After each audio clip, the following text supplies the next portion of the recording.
Alright, so I'm driving around trying to find a place with some better lighting, but I figured we might as well start the video here. What's going on, guys? Welcome back to the channel. Appreciate you tuning in. So I escaped the Matrix for 4 months. Here's what I learned. When I say escape the Matrix, I literally mean like I just moved outside of North America to the Dominican Republic, and I'm still going back and forth a few months at a time. It's my plan. I won't tell you exactly what my plans are, but I should be settling over there permanently soon, or definitely is a better word. So here's what I learned. First things first, going from there to here, it feels like nobody actually wants to be here. That's a weird thing. But here's like the bigger point is the metrics of success are a lot different. Now, Dominican Republic is its own country. Not every country outside of North America is like this. I understand that. However, the metrics of success are different. And so here, and image matters in North America a lot. And so we feel this sort of subconscious pressure to demonstrate that we are successful. And this isn't everyone. I'm making these videos for my old self. We feel this subconscious pressure to demonstrate that we are successful to other people. And in order to do that, we buy things like nice cars, nice clothes. We go to school and get educated and get these credentials. Whereas the metrics of success, specifically in the Dominican Republic, are a lot different. It's a lot more family oriented. Like, family is a lot higher up in the culture over there. Things like owning land and the peace of mind that you have, like how peaceful you are internally over there, is one of the biggest subconscious metrics of success. Because a lot of it's a poorer country than Canada and the United States. And so a lot of the life over there, for a lot of people, not everybody, for a lot of people, is based on like the lower hierarchy of needs, the more survival based things.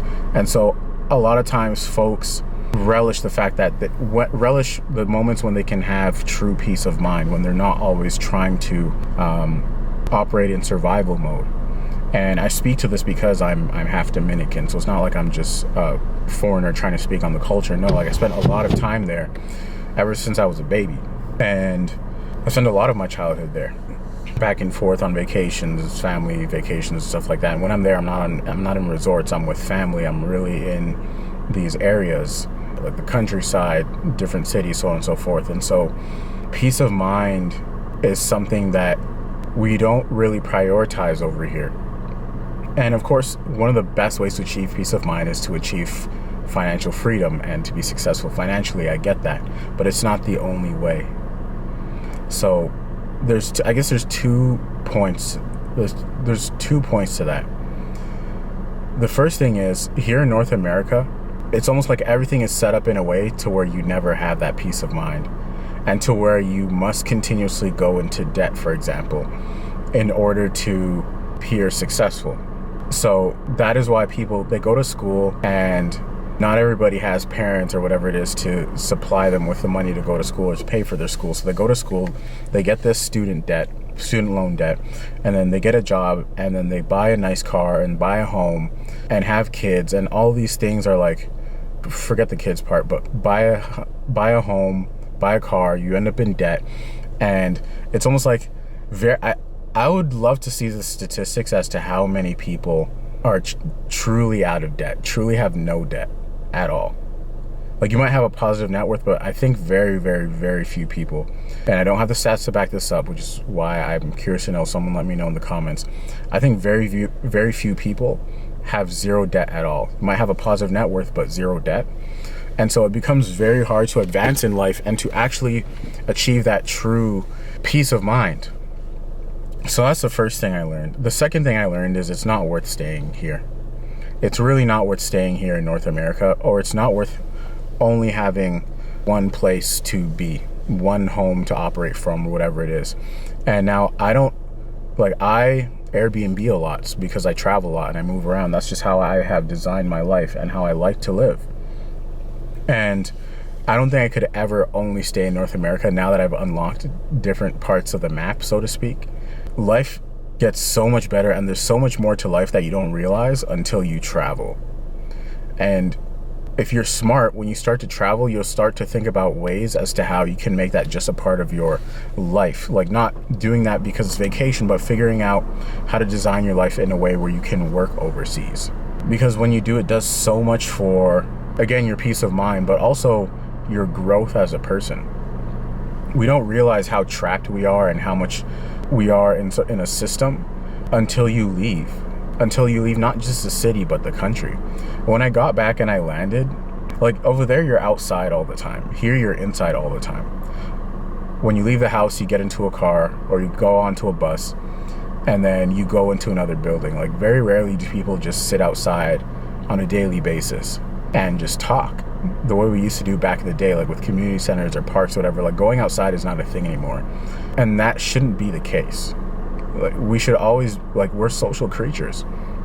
And so when we talk about the Matrix, on a Monday morning at 7 a.m. or 8 a.m. when you hop on the highway, you see everybody just going to a job that they don't hate, that they don't like, doing a job that they hate, and then going back home just to buy things, or doing all that just to buy things that they don't need, and they end up in debt, and then they're stuck here. And most people don't know that they're in a matrix still. Even with the popularity of this term now, most people don't realize that they're in a matrix. And that's the saddest part, because they know they want to be here, but they don't realize that they can leave.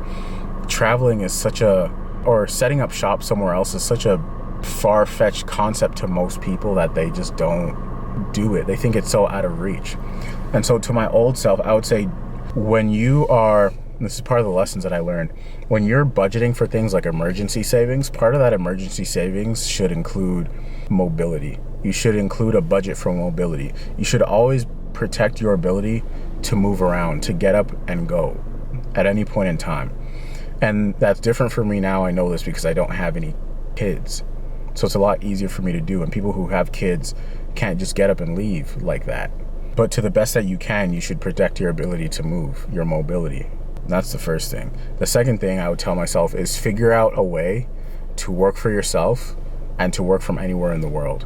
Because when you do those two things, that opens the door for you to be able to now meet people overseas and make contacts. And the fastest way to advance in your life, if you know, is by who you know. It's networking. I've had so many opportunities in the last 4 months presented to me where I don't even have to do coaching anymore. I don't even have to do hypnotherapy anymore. Like, I could just do real estate, or I could just do hospitality and all the other opportunities that were put in front of me. And so I wouldn't have gotten to that place where I could even be receiving those kinds of opportunities had I not been able to work from anywhere in the world. There's a real difference between someone who travels for a week at a time on vacation and someone who can stay overseas for months at a time. I'm talking 3, 4, 5, 6 months at a time. It's very, very different. Now, I came back because there's some things I got to take care of here. There's people I got to take care of here. And I'm still in process of getting my citizenship and stuff like that from the Dominican Republic. It makes it easier because my mom's Dominican for me.